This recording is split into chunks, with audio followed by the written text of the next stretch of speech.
Assalamualaikum warahmatullahi wabarakatuh. Selamat pagi semua. Perkenalkan, nama saya Ridwan Aris Saputra. Saya merupakan mahasiswa PLP dari Universitas Riau yang ditugaskan untuk mengajar di SMK Muhammadiyah 1 Pekanbaru yang guru pamongnya adalah Pak Fajri. Pada pertemuan 11 ini, saya ditugaskan oleh Pak Fajri untuk memberi materi kepada Anda semua, yaitu mengenai menganalisis konsep desain atau prototipe dan kemasan produk, barang atau jasa. Baik, langsung saja kita akan masuki materi pada pertemuan 11 ini. Baiklah, desain produk atau prototipe. Sebelumnya kita akan menjelaskan apa sih yang dimaksud dengan desain produk. Jadi, desain produk merupakan generasi ide, pengembangan konsep, pengujian, dan pelaksanaan manufaktur objek fisik atau jasa. Jadi, seorang desainer mengumpulkan dan mengevaluasi sebuah video dan gagasan, kemudian membuatnya menjadi nyata melalui sebuah produk, di mana digunakan pendekatan yang sistematis. Jadi, dirumuskan secara logis sehingga membentuk sistem yang utuh, kepadu, dan mampu menjelaskan rangkaian dan menyangkut dan produksi. Jadi, bisa dibilang desain produk merupakan hasil akhir dari suatu proses kreatif di mana bisa berwujud sebuah rencana, proposal, ataupun berbentuk sebuah objek nyata.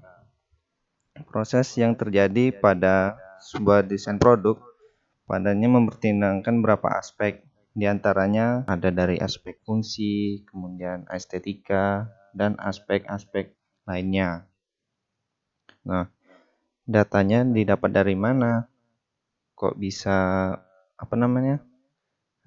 dia dapat generasi ide, pengembangan konsep, dan lain-lain.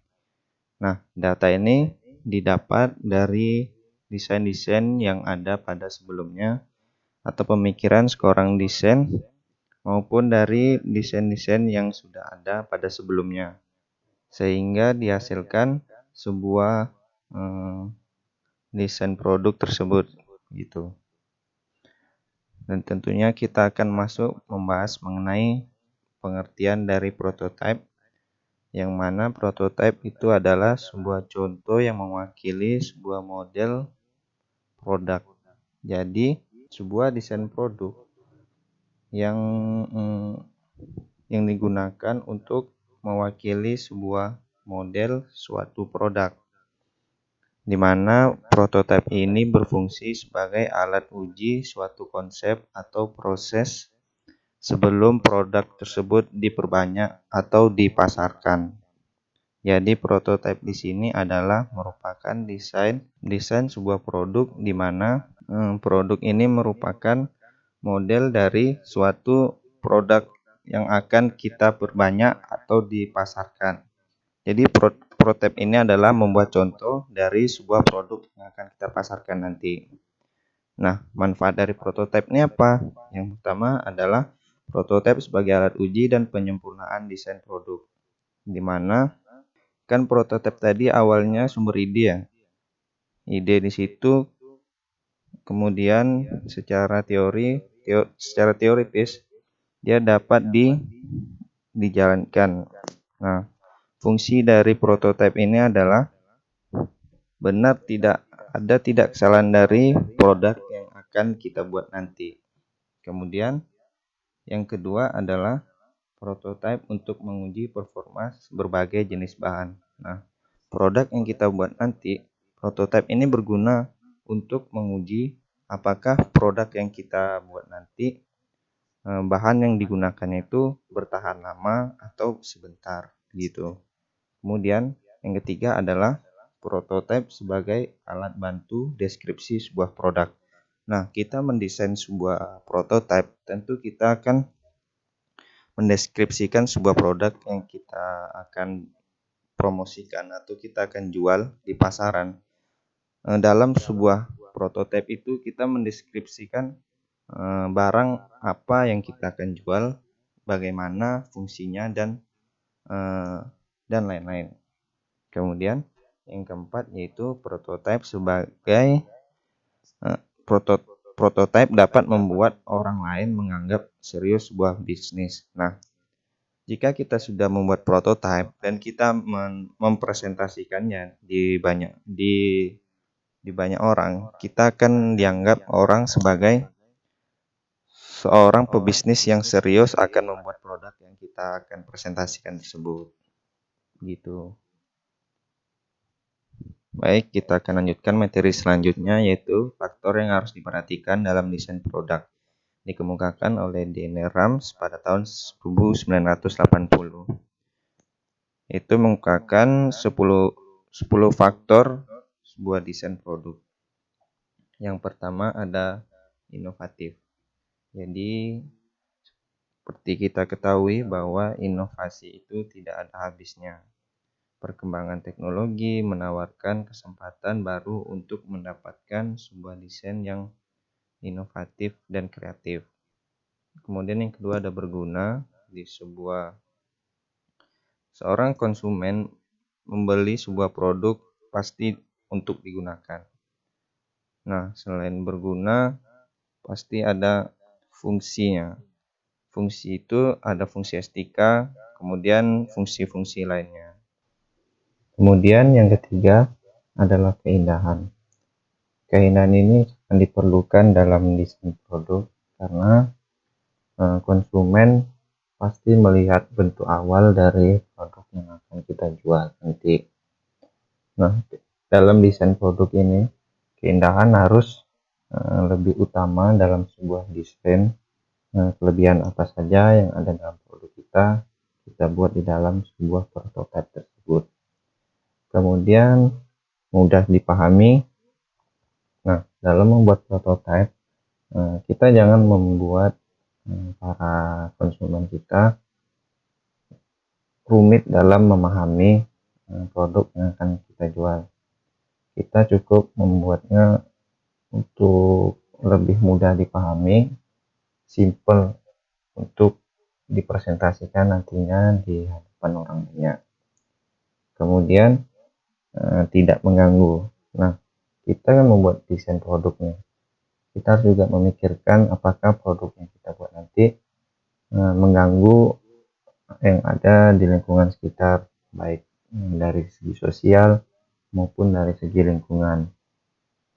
Kemudian jujur. Dalam desain produk, kita membuat desain produk itu harus sesuai dengan apa yang akan kita buat nanti. Kemudian tahan lama. Nah, produk yang kita buat pasti tentunya akan memiliki ketahanan yang lebih lama agar dapat dijual tidak cepat basi atau tidak cepat rusak gitu. Kemudian detail atau teliti. Nah, dalam desain produk kita harus memberikan desain yang sangat teliti dan detail gitu, supaya nanti konsumen kita tuh mengetahui bahwa produk kita tuh memiliki kualitas yang baik dan dapat bersaing di pasar yang luas. Kemudian ramah lingkungan. Kita membuat produk, kita juga harus memperhatikan lingkungan yang ada di sekitar kita. Misalnya kita membuat produk, kalau bisa membuatnya menggunakan bahan dari yang ramah lingkungan, seperti bahan-bahan alami gitu. Walaupun kita menggunakan bahan seperti plastik, sebisa mungkin kita jangan terlalu banyak menggunakannya, karena nanti akan dapat merusak lingkungan yang ada di sekitar kita. Kemudian ada desain simple atau desain sedikit mungkin. Ini sama saja seperti pada bagian mudah dipahami. Kita membuat desain itu tidak boleh terlalu rumit atau lebih, nanti konsumen itu melihat produk kita ini kok rumit gitu. Kalau sebisa mungkin ya kita buat desain tuh sebisa mungkin kita membuat desain itu simple, mudah dipahami dan jelas gitu. apa yang kita utarakan sampai ke konsumen kita. Oke, kita lanjut slide berikutnya, yaitu hal penting apa saja yang harus kita lakukan dalam membuat desain produk atau prototipe. Yang pertama adalah selera masyarakat. Artinya apa? Diketahui bahwa selera masyarakat itu berubah-ubah setiap saat gitu.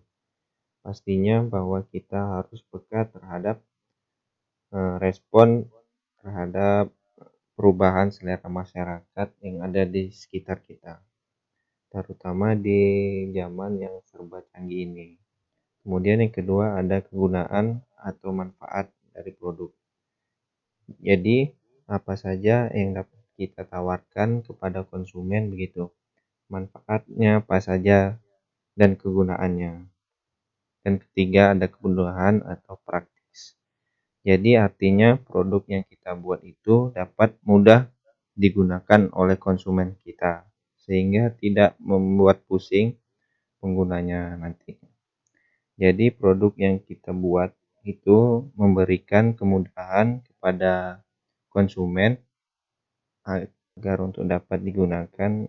Jangan sampai malah produk kita tuh membuat tidak mempermudah konsumen kita nanti.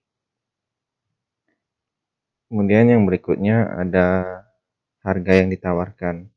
Artinya di sini adalah kita sudah memperkirakan gitu dengan proses pembuatan produk seperti ini, bahan yang digunakan seperti ini, itu harga yang kita tawarkan itu berapa. Jangan sampai kita sudah memberikan harga, ternyata tidak memberikan keuntungan atau kepuasan kepada kita. Di satu sisi kita harus melihat konsumen juga. Produk misalnya kita jual produk yang sama dari produsen lain. Nah, kita harus harganya perbandingannya tidak begitu jauh sehingga konsumen bisa melirik produk yang kita jual nanti. Berikutnya yang terakhir adalah segmentasi pasar. Jadi pasar yang akan masuk itu turut menjadi perhatian yang penting untuk menjual produk kita nanti. Sehingga produk kita nanti dijual begitu penjualannya itu dapat tepat sasaran. Nah, dari 5 ini kita akan menghasilkan produk yang sangat dibutuhkan oleh masyarakat dan dapat memberikan keuntungan kepada kita dan kepuasan terhadap konsumen kita. Mungkin materi kita pada hari ini kita cukupkan dulu sampai di sini mengenai desain prototype. Untuk pertemuan berikutnya kita akan membahas mengenai kemasan produk. Terima kasih sebelumnya. Semoga kita selalu dalam lindungan Allah dan diberi kesehatan dalam situasi pandemi seperti ini. Amin. Saya Ridwan Narsaputra ingin mengakhiri pertemuan kita kali ini. Terima kasih kepada Anda semua yang telah berpartisipasi dalam pertemuan kita kali ini, yaitu mengenai desain prototype. Baik, saya akhiri. Wabillahi taufiq wal hidayah. Assalamualaikum warahmatullahi wabarakatuh.